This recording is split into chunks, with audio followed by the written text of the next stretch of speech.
A great prophet has risen in our midst.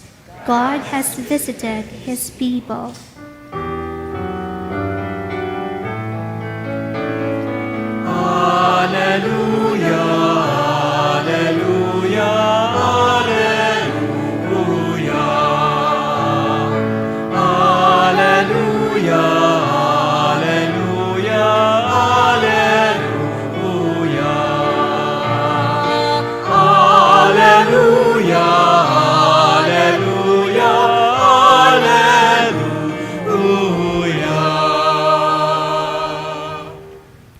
The Lord be with you. And with your spirit. A reading from the Holy Gospel according to John. Glory to you, O Lord.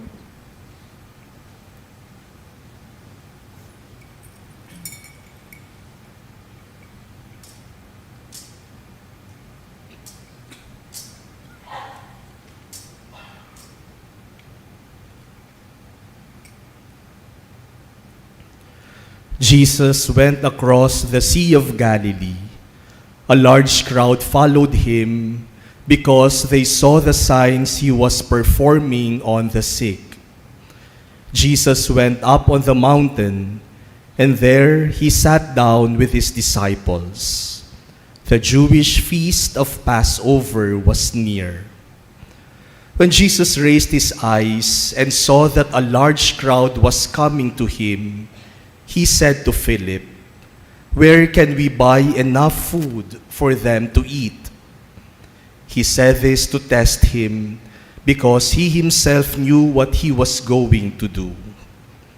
Philip answered him, 200 days' wages worth of food would not be enough for each of them to have a little.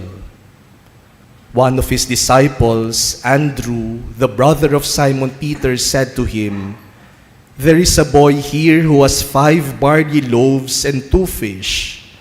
But what good are these for so many?" Jesus said, "Have the people recline." Now there was a great deal of grass in that place. So the men reclined, about 5,000 in number.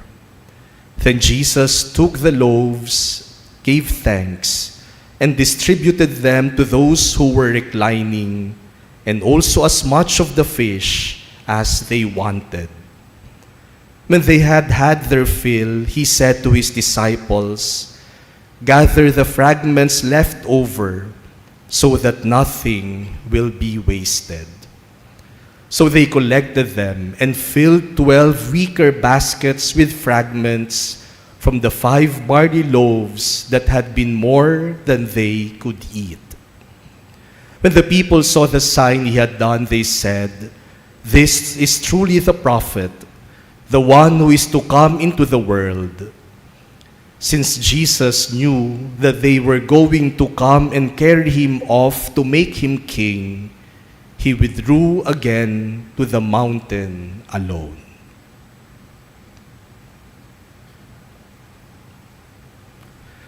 The Gospel of the Lord. Praise you, Lord Jesus Christ. My dear brothers and sisters, there is a similarity between our first reading and our Gospel this Sunday. If you listen carefully, both our first reading and our Gospel narrate a story of feeding the multitude from meager means.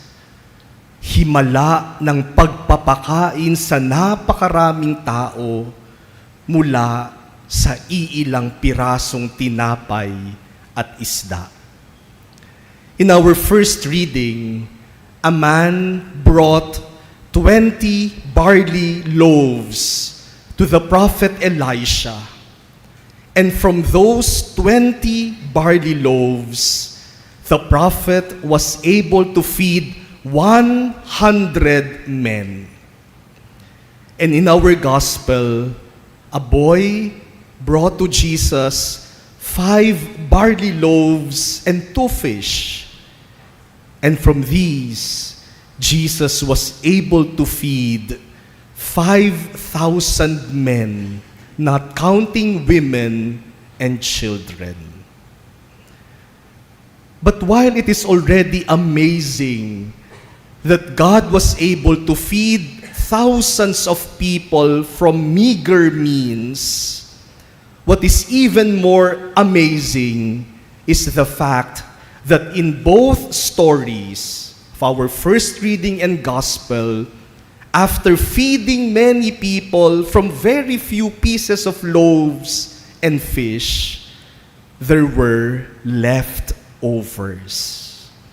May natira pa.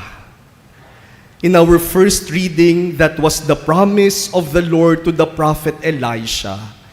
They shall eat, and there shall be some left over.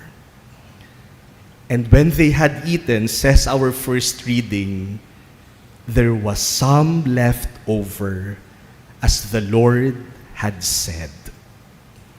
And in our gospel, after feeding the 5,000 men, Jesus instructs his disciples, gather the fragments left over so that nothing will be wasted. And so the disciples gathered the leftover, and they were able to fill 12 wicker baskets. This shows us, my dear brothers and sisters, how generous God is. He is so generous that He gives us not only what we ask for. God is so generous that He gives us not what we need. But when God gives, He gives more than what we ask for and more than what we need. Kapag nagbigay ang Diyos, hindi kulang. Kapag nagbigay ang Diyos, hindi sapat lang. Kapag nagbigay ang Diyos, madalas sobra-sobra pa. Lumalabis pa. And I'm sure in our own lives, we have experienced the generosity of God. Minsan ito lang naman yung hinihingi mo, pero ang binigay ng Diyos mas higit pa sa hiningi mo.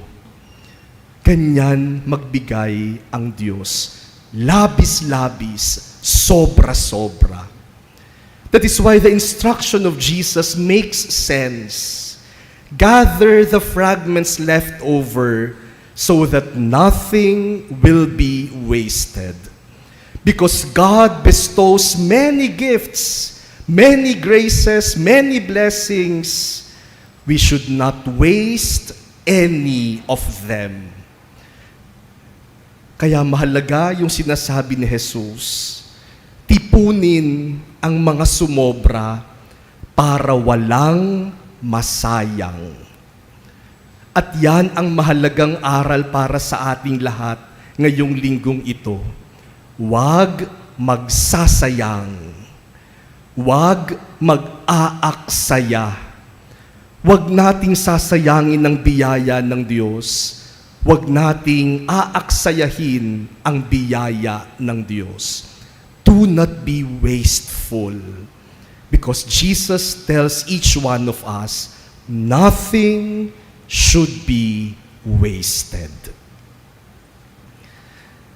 Sadly, my dear brothers and sisters, we live in a very wasteful society.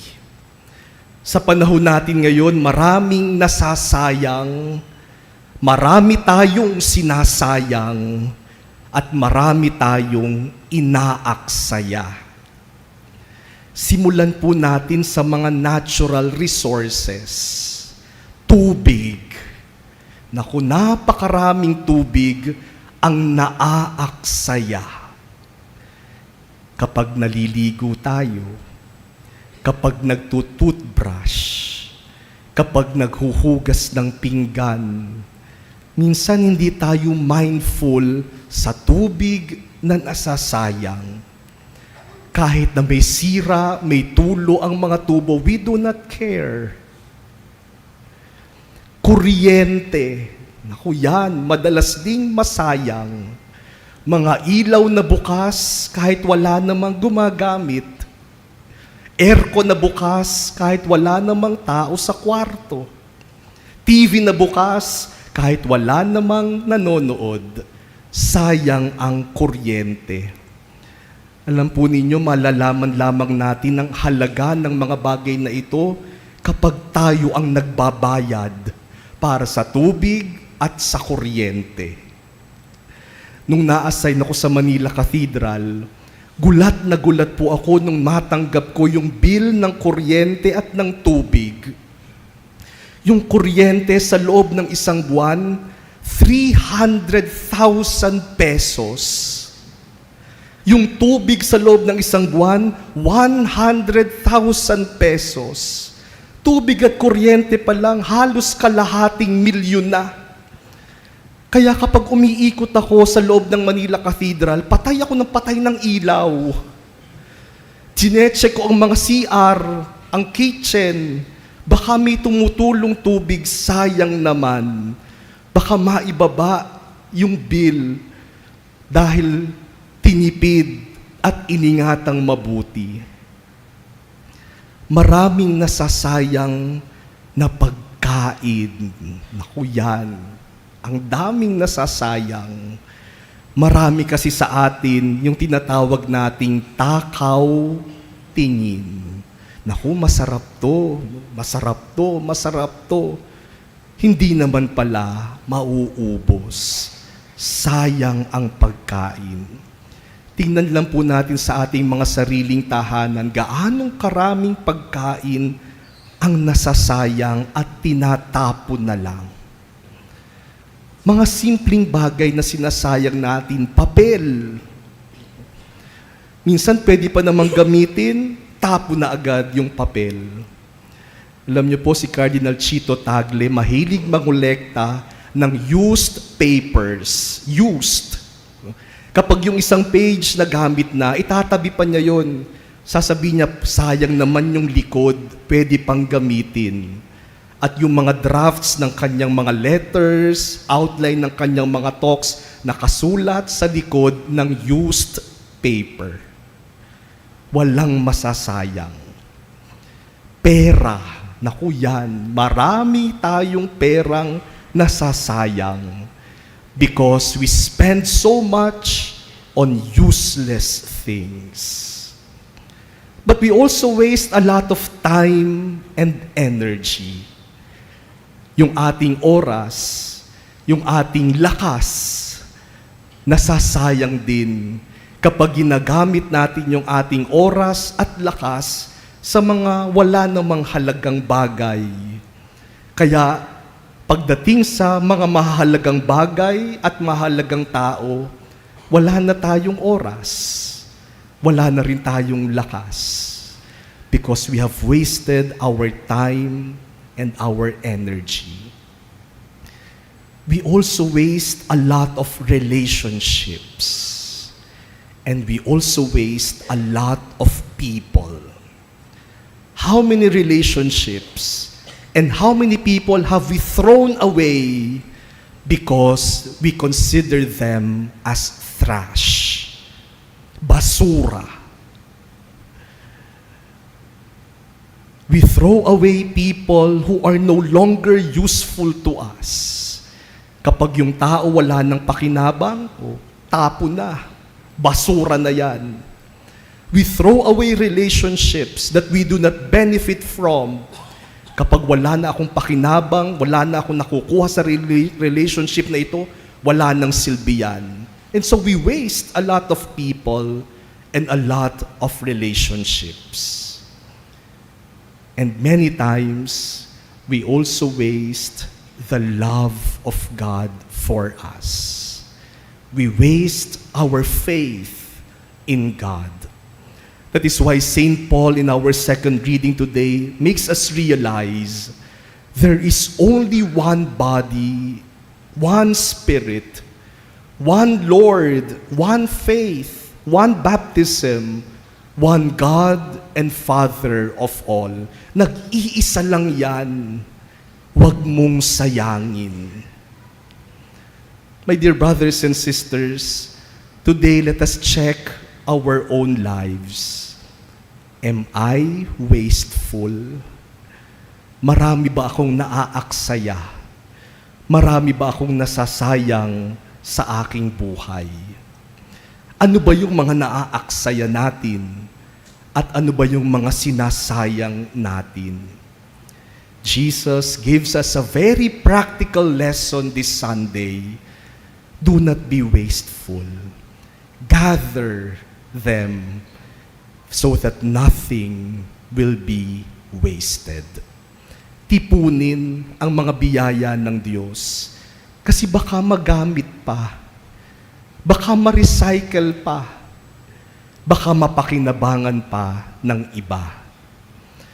Kaya nga siguro, kaya minsan, kinukulang tayo. Baka kasi marami tayong nasasayang. Kaya kapag nakakaranas tayo ng kakulangan sa ating buhay, tingnan muna natin, baka maraming nasasayang. Kapag tinipon mo yung mga sinasayang na yun, marirealize natin, baka sobra-sobra pa sa ating pangangailangan. This Sunday, my dear brothers and sisters, is declared as the World Day of Grandparents and Elderly People. Araw ng mga lolo at mga lola at ng mga senior citizen na. Hindi ko po ipapataas ang kamay ng mga lolo, lola at ng mga senior citizen kasi baka may manloko pa, nagsisimba tayo, ayaw pang aminin ng edad.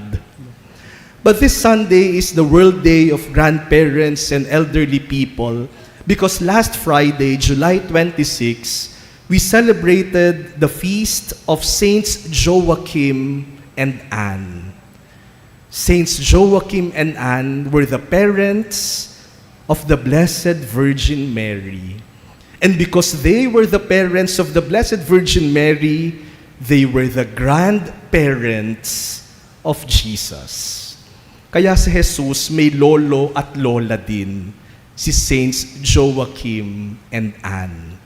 At yung linggo na malapit sa kapistahan ni Saints Joachim and Anne, pinararangalan natin at ipinagdarasal natin ang mga nakakatanda, ang mga lolo at mga lola, ang mga nakatatanda sa ating pamilya at sa ating lipunan. Alam niyo po, pinagpala ako na nakilala ko pa at nakasama ko pa ang parehong lolo at lola ko sa mother side at sa father side. Masasabi ko nga po na ako'y laking lolo at lola. Kasi kapag magtatrabaho yung aking magulang, naiiwan ako sa lolo at lola. Sila ang nagpalaki sa akin. And especially my paternal grandfather and grandmother.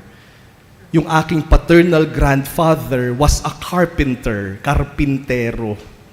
And my paternal grandmother was a seamstress, nagtatahi ng damit. Kaya nung bata po ako at alam nung lolo at lola ko na gusto kong magpari, nako, spoiled na spoiled ako. Yung lola kong nagtatahi ng damit, pinagtatahi ako ng damit ng pari. Kaya bata pa ako, may chasuble na ako.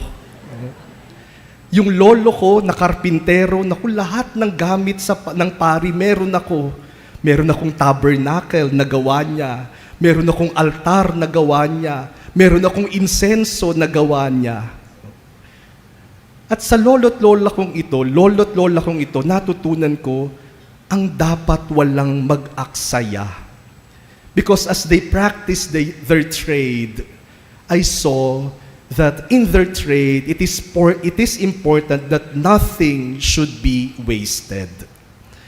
Yung kahoy na gagawin ng lolo ko, dapat planuhin niyang mabuti na dun sa kahoy, kapag pinutol-putol niya, walang masasayang. Lahat magagamit. Ganon din dun sa tela na tatahiin ng lola ko. Gagawin niya sa paraan na kapag pinutol na niya yung tela, lahat ng tela ay magagamit. Walang masasayang. I remember as a little boy, I was watching my grandfather and I told him, gusto ko siyang tulungan. Pwede ba akong tumulong? Sabi ng lolo ko sa akin, o sige, ito ang gawin mo.